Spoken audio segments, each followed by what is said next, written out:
एक बूढ़ी औरत तरबूज काट रही थी कि अचानक उसकी आंखों में आंसू आ गए।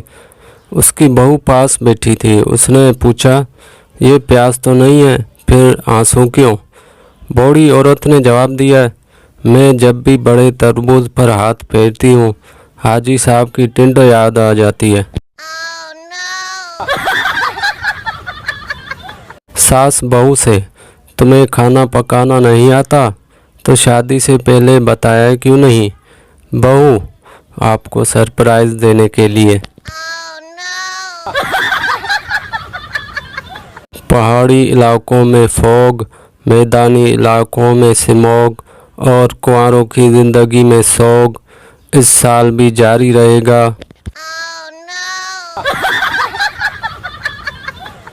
एक मौलवी फिल्म देख रहा था कि एक आदमी ने कहा, मौलवी साहब, आप तो कह रहे थे कि आप फिल्म नहीं देखते और फिल्म देखने वाला दोज़ख में जाएगा।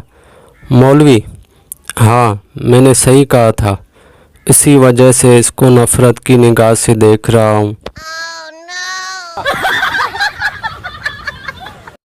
मैं अपने सारे ख्वाब पूरे करके रहूँगा, चाहे इसके लिए मुझे दिन रात सोना पड़े। वक्त मेरा भी बदलेगा, बस घड़ी में सेल डालने की देर है।